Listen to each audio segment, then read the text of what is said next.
अस्सलाम वालेकुम दोस्तों, मैं हूं माजिद मलिक और डिस्कवर द वर्ल्ड में आप सबको खुश आमदीद। नाज़रीन ग्रामी, दुनिया में बेशुमार इंसान पैदा हुए जिनमें से अक्सर ऐसे हुए कि इनमें कोई कमाल और खूबी नहीं, और बाज लोग ऐसे हुए जो सिर्फ चंद खूबियां रखते थे। मगर हजरत अली मुर्तजा करमुल्लाह ताला वजहो करीम की वो ज़ाते गिरामी है जो बहुत से कमाल और खूबियों की जामे है कि आप शेर खुदा भी हैं और दामाद मुस्तफा भी, हैदर कर्रार भी हैं और साहिब जुल्फिकार भी, हजरत फातिमा ज़हरा के शौहर नामदार भी और हसनैन करीमैन के वालिद बुजुर्गवार भी, जबकि शुजाअत और बहादुरी में आपका कोई जोड़ नहीं था।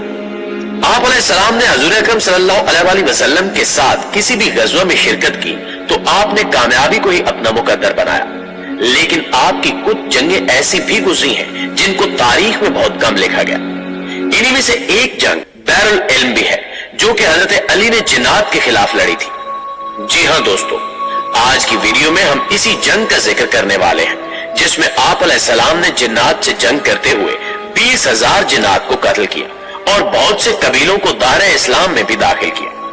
हजरत अबू साद खज़री रज़ी अल्लाह ताला अन्हु फरमाते हैं कि जनाब रसूलुल्लाह सल्लल्लाहु अलैहि वसल्लम जंगे स्कारसक से वापसी में एक उजाड़ वादी से गुजरे। आप सल्लल्लाहु अलैहि वसल्लम ने सहाबा से पूछा कि ये कौन सा मकाम है, जिसके जवाब में उमर बिन उमैया ज़मरी ने कहा कि इसे वादी कज़ीब अर्ज़क कहते हैं और इस जगह एक कुआं भी है जिसमें वो जिन रहते हैं जिनको हजरत सुलेमान अलैहिस्सलाम भी काबू नहीं कर सके थे, और कहा कि यही वो जगह है जहां से तबे यमानी गुजरा था और उसके 10,000 सिपाही इन्हीं जिन्हों ने मार डाले थे। आप सल्लल्लाहु अलैहि वसल्लम ने यह सुनकर फरमाया कि अच्छा, अगर ऐसा है तो फिर यही ठहरो। लिहाजा आप सल्लल्लाहु अलैहि वसल्लम के हुक्म के मुताबिक काफिला वहीं पर ठहर गया और फिर आप सल्लल्लाहु अलैहि वसल्लम ने फरमाया कि 10 आदमी जाकर जिन्हों के कुएं से पानी लाए। जब ये लोग कुएं के करीब पहुंचे तो एक जबरदस्त अफरीद बरामद हुआ और उसने एक जबरदस्त आवाज दी जिससे सारा जंगल आग का बन गया और धरती कांपने लगी। ये मंजर देखकर सहाबा वापस आ गए, लेकिन अबुल आस सहाबी पीछे हटने की बजाय आगे बढ़े और थोड़ी देर में जलकर राख हो गए। इतने में जिब्रील अमीन नाजिल हुए और उन्होंने सरवरे कायनात सल्लल्लाहु अलैहि वसल्लम से कहा कि किसी और को भेजने की बजाय आप इल्म देकर अली इब्ने तालिब को भेजिए।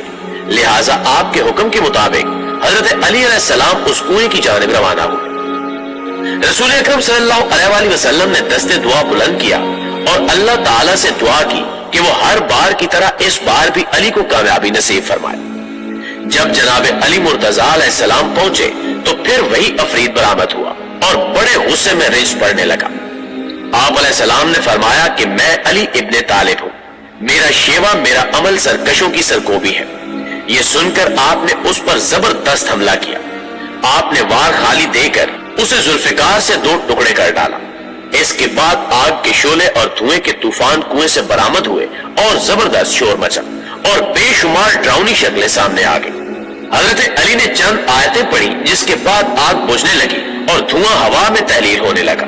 फिर हजरत अली अलैहिस्सलाम कुएं की जगह पर चढ़ गए और कुएं से पानी हासिल करने के लिए बर्तन डाल दिया, लेकिन जिन्नात की जानिब से वो बर्तन कुएं से बाहर फेंक दिया गया। हजरत अली अलैहिस्सलाम ने रिज पड़ा और कहा कि मुकाबले के लिए आ जाओ। ये सुनकर एक और खौफनाक अफरीद बरामद हुआ, लेकिन आपने उसे भी कत्ल कर दिया। फिर कुएं में बर्तन डाला, लेकिन वो भी बाहर फेंक दिया गया। गज़े के 3 बार ऐसा हुआ। फिर आखिर आपने असहाब से कहा कि मैं कमर में रस्सी बांधकर कुएं में उतरता हूं, तुम रस्सी पकड़ो। असहाब ने रस्सी पकड़ी और हजरत अली अल मुर्तजा कुएं में उतरे। थोड़ी देर के बाद रस्सी कट गई और हजरत अली और सहाबा कराम के माबैन रिश्ता मुनक़ता हो गया। सहाबा कराम सख्त परेशान हुए और गिरिया करने लगे। इतने में कुएं से चीखो पुकार आने लगी। फिर इसके बाद ये सदा आई कि अली अलैहिस्सलाम हमें पनाह दो। आपने फरमाया कि अगर तुम सब अपनी जान की अमान चाहते हो तो कलमा पढ़ो और अमान हासिल कर लो। लिहाजा फिर उन सबको कलमा पढ़ाया गया। इसके बाद रस्सी डाली गई और अमीरुल मोमिनीन अलैहिस्सलाम 20,000 जिन्नों को कत्ल करके और बहुत से कबाइल को मुसलमान बनाकर कुएं से बरामद हुए। हजरत अली ने उन्हीं इस्लाम कबूल करने वाले जिन्नात में से एक जिन को उनका सरदार मुकर्रर किया, जिसका नाम जाफर जिन था। उसका असल नाम अरगवान जाहिद था, मगर मौला की कदमबोसी के बाद अफरे जाहिद के नाम से मशहूर हुआ।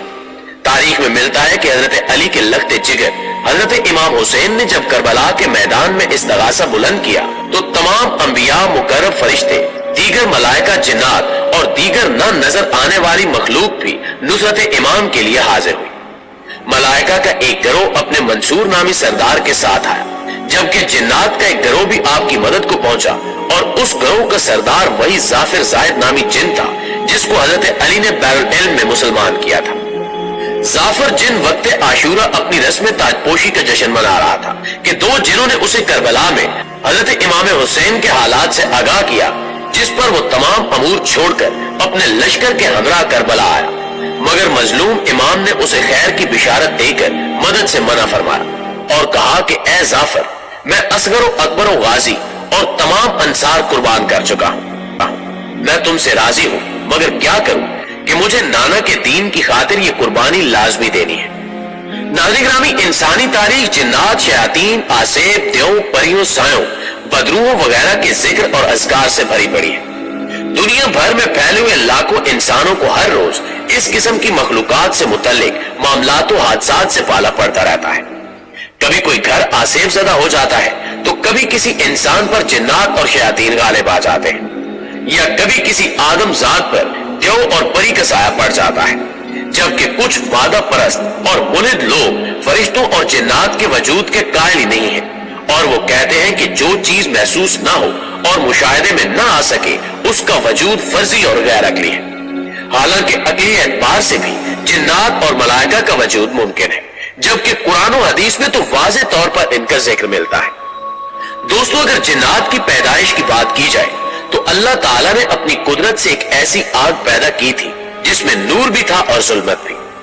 اس آگ کے نور سے فرشتے پیدا کیے اور دھوئیں سے دیو، جبکہ آگ سے جنات کو تخلیق کیا۔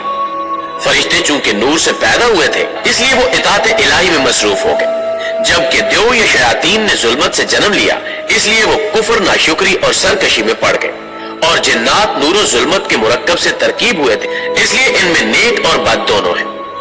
جنات کی تین عام خصوصیات ہیں، ایک تو وہ نظر نہیں آتے، دوسری یہ کہ وہ جو شکل و صورت اختیار کرتے ہیں یا جس مخلوق کا روپ دھارے ان کی آواز بھی اسی مخلوق جیسی ہو جاتی ہے، اور تیسری یہ کہ جب کوئی انسان انہیں کوئی بھی قسم دے تو وہ اس کو پورا کرنے پر مجبور ہو جاتے ہیں۔ جنات مذاہب کے لحاظ سے انسانوں کی طرح ہیں، وہ مسلمان بھی ہوتے ہیں، ہندو، عیسائی، لادین، یہودیوں کے ساتھ ساتھ رافضی اور مجوسی بھی ہوتے ہیں۔ دوستو، اسلام سے پہلے بھی عربوں میں جنوں کے تذکرے موجود تھے۔